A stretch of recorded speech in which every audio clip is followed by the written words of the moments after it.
하나님 아버지 앞에서 정결하고 더러움이 없는 경건은 곧 고아와 과부를 그 환난 중에 돌아보고 또 자기를 지켜 새 속에 물들지 아니하는 이것이니라. 말씀 전하기 전에 기도하겠습니다. 고맙고 감사하신 하나님 아버지, 하나님께서 하시고 싶은 말씀이 있으셔서 부족한 저에게 그 말씀을 주신 은혜를 감사합니다. 오늘 주신 말씀이 말씀으로 되어 저희의 혼과 영과 골수를 쪼개서 하나님의 진리를 알도록 성령님께서 임재해 주십시오. 인간의 생각과 이성으로 전하지 마시고 만일 전했으면 십자가 뒤에 감추시고 오직 하나님의 뜻만 나타내게 해 주십시오. 성령님과 함께 해주시길 믿사오며 거룩하신 예수님의 이름으로 기도합니다. 아멘. 하나님께서 우리에게 경건하라고 하셨는데 여기서 경건은 무엇입니까? 말씀을 보고 찬양을 부르는 게 경건입니까? 예수님은 5분에 사는 고아와 과부, 병자, 귀신 들린 자들과 계시면서 돌봐주셨고 나머지 시간은 산에 올라가셔서 하나님께 기도하셨습니다. 그렇습니다. 하나님 아버지 앞에서 정결하고 더러움이 없는 경건은 말씀을 보고 찬양을 부르고 산에서 기도하는 게 아닙니다.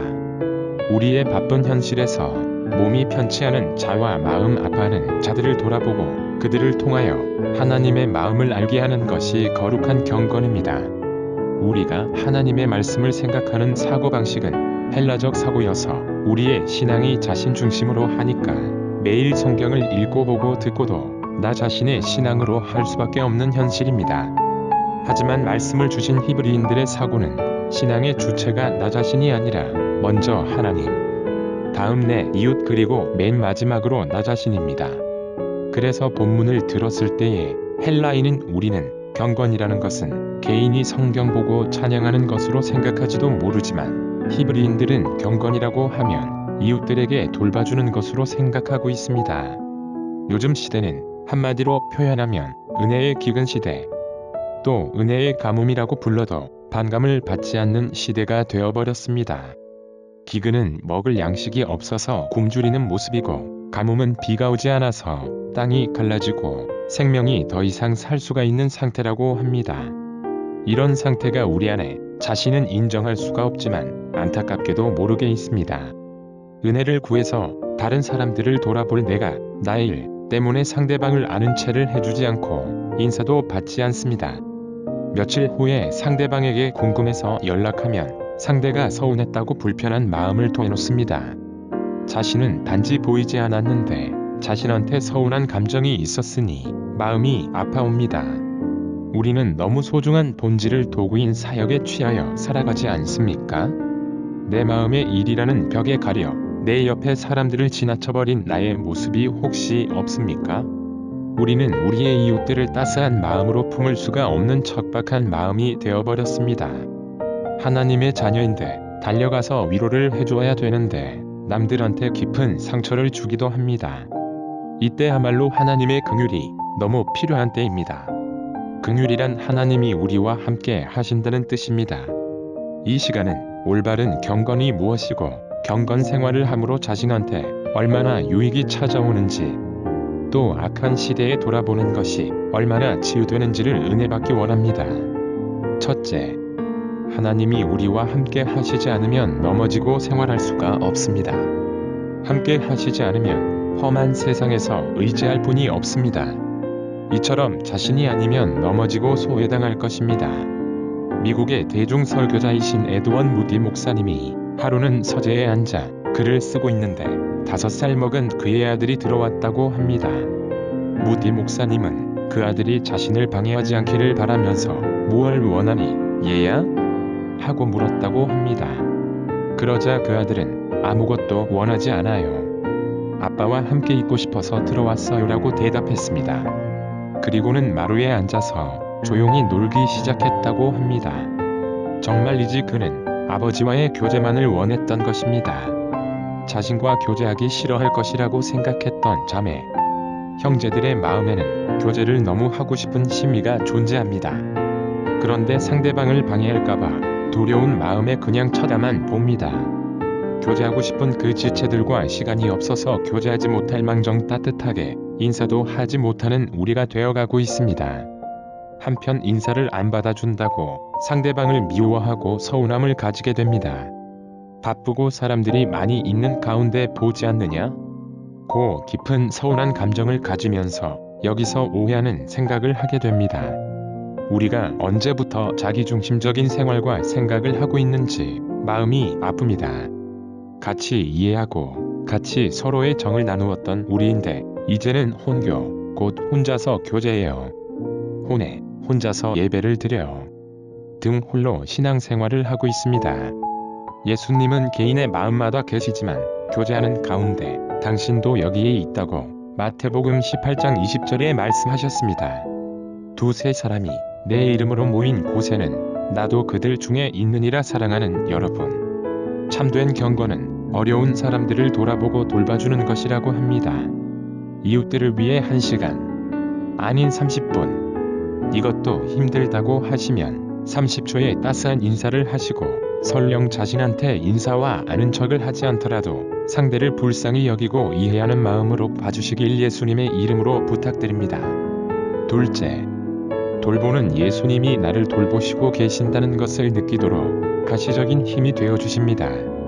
미국의 저명한 심리학자인 빅토르 프랑클은 2차 대전 중 나치 독일의 강제 수용소인 아우슈비츠에서 살아남은 사람입니다. 그때의 체험담인 밤과 안개라는 책에 이런 경험을 고백하였습니다. 수용소의 유태인들은 병으로 죽어가고 차례차례 가스실로 보내져 학살되고 있었습니다. 프랑클 교수 자신도 영양실조로 몹시 쇠약해졌으며 언제 가스실로 끌려갈지 모르는 채 죽음의 날만 기다리는 형편이었습니다. 이때 그는 체포되는 당시 뿔뿔이 헤어져 어디에 있는지도 모르는 아내를 생각하였습니다. 자기도 고통스럽지만 여자의 몸으로 심한 고통을 당하고 있을 아내를 생각하며 날마다 기도를 할 때 이상하게도 자신의 고통을 극복할 수 있었고 약한 몸을 일으켜 노동을 감수할 수 있는 힘을 얻었다고 합니다. 프랑클 교수는 이런 말을 썼습니다. 누구든지 좋으니까 그대가 사랑하고 있는 사람의 이름을 마음속으로 부르며 그 사람과 함께 고통을 나누어 가지면서 살아보라. 그대는 예상치도 않았던 힘이 어디선가 솟아나는 것을 발견할 것이다. 누구와 자신의 문제와 기도를 나누면 그 사람으로 인해 나쁜 생각하지 않게 됩니다. 왜? 상대방이 자신을 신뢰해 주니까 나쁜 생각하지 않게 하고 너무 고통스러운 아픔도 참게 됩니다. 우리가 기억해야 되는 사실은 로마서 5장 6절에서 8절까지 말씀대로 우리가 아직 연약할 때의 기약, 곧 약속대로 그리스도께서 경건치 않은 자를 위해서 죽으셨고 의인을 위하여 죽는 자가 쉽지 않고 선인을 위하여 용감히 죽는 자가 혹이거니와 우리가 아직 죄인 되었을 때에 그리스도께서 우리를 위하여 죽으심으로 하나님께서 우리에 대한 자기의 사랑을 확증하셨다는 것입니다.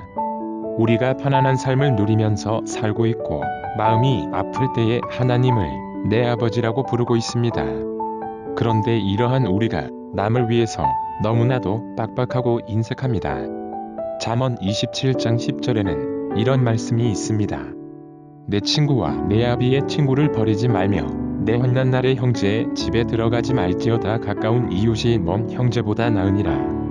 자신의 일보다, 아니 하나님께서 사역을 하라고 하실지라도 우리가 이웃들을 돌보지 않은 사역은 기쁘시지 않으십니다. 사역을 미루는 한이 있어도 어려운 이웃들을 돌봐주는 것이 주님의 사역입니다. 마가복음 3장 1절에서 5절은 어떤 것이 우선순위인지 잘 보여주는 예입니다. 예수님이 회당에 들어가시다가 손 마른 사람이 있어서 불쌍히 여겨 고쳐주시려고 다가가시니 이때 안식일이었습니다. 안식일은 알다시피 노동을 하지 않고 오직 여호와께 찬미와 기도를 하는 복된 날인데 생명을 잃지 않는 한 치료까지도 다 노동하는 것으로 간주했습니다. 그런데 그날에 예수님이 고치셨더니 율법을 어겼다고 예수를 범법자라고 말했습니다. 그러나 예수님은 손 마른 사람에게 일어나라고 하시며 무리들에게 안식일에 선을 행하는 것과 악을 행하는 것, 생명을 구하는 것과 죽이는 것 중 어느 것이 옳으냐? 고 말씀하시면서 손 마른 사람을 고쳐주셨습니다. 지금 죽어가고 있는 생명이 예배와 사역보다 더 귀하니 먼저 생명을 살리고 그 다음 내가 살린 귀한 생명과 함께 예배를 드리는 것이 하나님께서 원하시는 모습이고 이게 바람직한 경건입니다. 사랑하는 여러분, 우리가 신본주의로 돌아가자 라고 말을 합니다. 그런데 진정한 신본주의는 이웃들을 돌봐주고 도와주면서 하나님께 함께 가는 것입니다. 원래의 의도대로 돌아가셔서 여러 이웃들을 돌봐주면서 복음으로 위로해주는 저와 여러분이 되시길 예수님의 이름으로 부탁드립니다.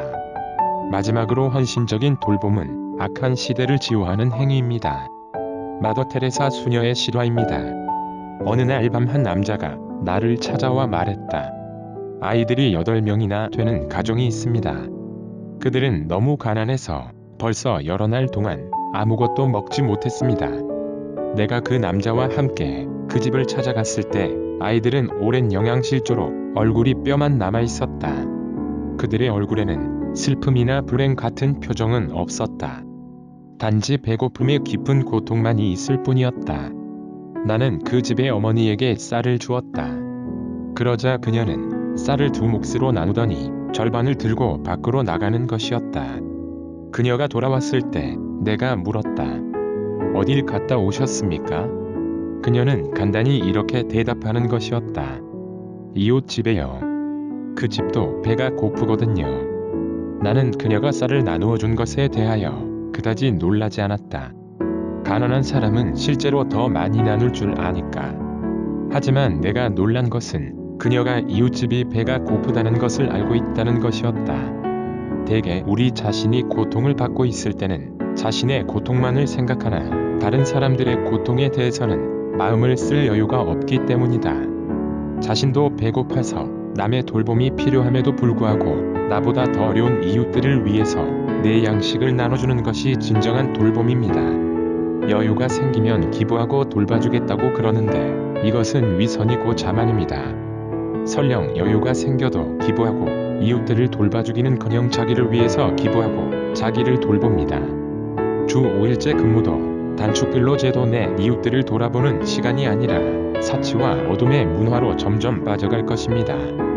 최근 노동법을 개편하면서 활동지원사, 요양보호사, 출산지원사 등에게도 법적으로 8시간 안에 1시간을 휴게시간으로 쉬게 됩니다. 물론 돌봄 노동자들도 휴식이 필요합니다. 그런데 곰곰이 생각하시길 바랍니다. 8시간 내내 일합니까? 이용자들이 필요하면 케어해주고 남은 시간은 책을 보거나 개인 일을 합니다. 호흡기 이용자들은 2시간마다 가래 석션을 한번 해주면 할 일이 없습니다. 휴게 시간은 컴퓨터 업무가 많은 직업이나 기업, 의료업에 일하는 근로자들한테 적용을 시켜야지. 자유시간이 많은 근로자들한테 따로 휴게 시간이 왜 필요합니까? 상황에 따라 달라질 수가 있겠지만 돌봄 노동자들은 휴게 시간을 의무가 아니라 선택사항으로 해주어야 합니다. 사랑하는 여러분, 지금 세상이 너무 악해지고 있습니다. 성령의 은혜로 살아가는 게 아니라 자신의 야망과 정욕대로 살아가고 있습니다. 4차 산업혁명이 오면 편안한 생활이 될 것이라고 많은 사람들이 말을 합니다. 편안한 생활이 되면 좋습니다. 그런데 생활이 편하면 편할수록 이기적인 인간으로 변할 것입니다. 제가 반드시 이루어지는 예언을 합니다. 이 예언이 틀렸으면 좋겠습니다. 5년 안에 남을 위하여 우는 사람들이 없어지고 냉정한 사회가 될 것입니다. 사랑하는 여러분, 예수님의 그 희생적인 섬김으로 어두운 세상을 치유할 때입니다. 이때야말로 하나님의 긍휼이 필요할 때입니다. 따뜻한 말 한마디가 그 사람의 마음에 생기를 불어넣어서 유한 사람이 되게 하며 우리가 손잡고 딱 30초만 교제하면 그 사람이 예수님의 사랑을 알 것입니다. 설령 인사를 안 할지라도 너그러운 마음으로 그 상대를 품어주면서 배려하는 마음으로 훈훈한 정을 나눌 때의 촉촉한 감성으로 돌아갈 것입니다. 그래서 예수님의 러브메이커가 되는 저와 여러분이 되시길 예수님의 이름으로 축원합니다. 하나님 아버지, 저희 입술에만 사랑하노라고 말하면서 내 이웃과 심지어 저를 태어나 주신 육신의 부모님조차도 미워하고 도와달라고 긴박한 말을 뿌리쳤습니다. 주님, 제가 죽을 만큼 잘못했습니다. 모든 잘못했으니 용서해 주옵시고 이제부터 내 모든 것을 다하여 내 이웃과 내 부모님을 사랑하겠습니다. 섬기겠습니다. 그래서 주님께서 나와 함께 하시는 것처럼 저도 그렇게 하게끔 저의 마음을 향해 주십시오. 모든 말씀이 예수 그리스도의 이름으로 기도드립니다. 아멘. 이 영상을 보시고 예수님에 대해 더 알고 싶으면 지금 가까운 교회에 나가시기를 바라며 어느 교회로 갈지 모르시면 두립쉼터로 문자 메시지를 보내주세요. 적당한 교회를 안내해드리겠습니다. 지금 보고 있는 영상은 언어장애인 복음운동가가 제작한 말씀 영상입니다. 소외되는 이들에게 하늘의 큰 위로가, 또 강박한 이 시대에 성령의 단비가 촉촉이 적시면 좋겠다는 마음으로 제작했습니다. 두립쉼터는 이웃들을 돌봐주고 고통스러워하는 장애를 가진 사람의 마음과 삶에서 자유함과 참 행복을 또한 하나님께서 원하시는 태초의 아름다운 모습으로 돌아가기 위해서 말씀을 전하고 있습니다. 함께 하고 싶으면 주저없이 동역해 주십시오. 그리고 사회복지단체인 일의 미션을 운영하고 있습니다. 보내주신 선교 후원금의 일부로 어려운 이웃들을 도와주면서 심한 장애를 가진 사람들의 삶에 애원과 고통, 일상생활에서 부딪히는 문제나 고용, 결혼, 출산 그리고 우리 사회에서 아직 해결하지 못한 성 관련 문제 등을 성경적 시각으로 해결해 나가는 데 사용되어질 것입니다. 개인 계좌로 보내기가 조심스러우면 전화해 주십시오. 그러면 단체 계좌를 보내드리도록 하겠습니다. 궁금한 것이 있거나 기타 문의를 원하시면 연락해 주시기 바랍니다.